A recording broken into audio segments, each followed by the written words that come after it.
اسرائیل نے پچھلے کچھ مہینوں سے غزہ پر حملے تیز کیے ہیں۔ لگاتار ہو رہے حملے کی وجہ سے نئے فلسطینیوں کی جان بھی جا رہی ہے۔ اسی دوران ایک بڑی خبر یہ سامنے آئی ہے کہ حماس نے اسرائیل کے ساتھ سیز فائر کے لیے درخواست دی ہے۔ ایک فلسطینی عہدیدار نے بتایا کہ حماس 7 دنوں کے سیز فائر کے بدلے 9 اسرائیلی یرغمالیوں کو رہا کرنے کے لیے راضی ہوا ہے۔ اس کے بدلے میں اسرائیل کے جیلوں میں قید فلسطینیوں کو رہا کرنا ہوگا۔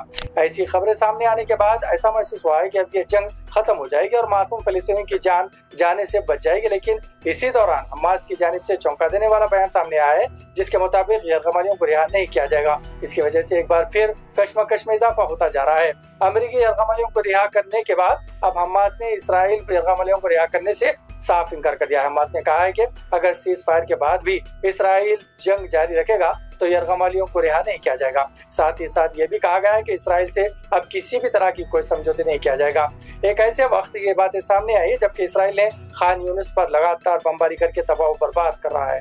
اسرائیل نے ابھی تک 23 سے زائد ہوائی حملے کیے ہیں، ان میں تقریباً 200 سے زائد لوگ مارے گئے ہیں۔ اس بات کی تصدیق غزہ نے بھی کیا ہے۔ وہیں ایک ویڈیو میں اسرائیل کی جانب سے یہ دعویٰ کیا گیا ہے کہ پورے حماس پر قبضہ کر لیا جائے گا۔ اسرائیل نے آپریشن شروع کرتے ہوئے پورے غزہ کو اپنے قبضے میں لینے کا دعویٰ کیا ہے۔ وہیں حماس نے کہا ہے کہ اگر جنگ انٹرنیشنل یونین کے ساتھ ختم ہوتی ہے تو وہ تمام یرغمالیوں کو رہا کرنے کے لیے تیار ہے۔ آپ کو بتا دیں کہ اسرائیل پر حملہ کرتے ہوئے حماس نے 250 لوگوں کو یرغمال بنایا تھا۔ اس کے بعد سے اسرائیل کی جانب سے غزہ پر بمباری سے 50,000 سے زائد لوگوں کی اب تک جان چلی گئی ہے۔ تقریباً پورے غزہ پٹی تباہ و برباد ہو چکی ہے۔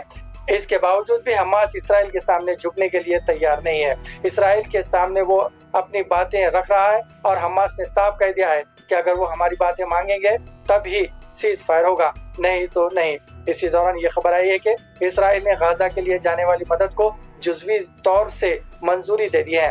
غزہ جانے والے راستوں سے رکاوٹ کو ہٹا دیا گیا ہے۔ اس درمیان یورپی ملکوں سمیت 22 ممالک نے اسرائیل کے خلاف یکجا ہو کر بیان جاری کرتے ہوئے مطالبہ کیا ہے کہ غزہ کو ملنے والی مدد میں کسی بھی طرح کی رکاوٹ پیدا نہ کی جائے۔ غور طلب بات یہ ہے کہ ان ملکوں میں ایک بھی اسلامی ملک نہیں ہے جو کھلے طور پر فلسطین کا ساتھ دیتے رہے ہیں اور اسرائیل کی سخت مخالفت ہے۔ بلا رکاوٹ غزہ میں مدد پہنچانے کا مطالبہ کر رہے ہیں۔ ملکوں میں جرمنی اور فرانس جیسے یورپی ملک شامل ہے، وہیں جاپان بھی اس کا حصہ ہے۔ برطانیہ اور نیوزی لینڈ نے بھی اسرائیل سے مطالبہ کیا ہے کہ غزہ کے لیے دی جانے والی مدد میں کسی بھی طرح کی رکاوٹ پیدا نہ کی جائے۔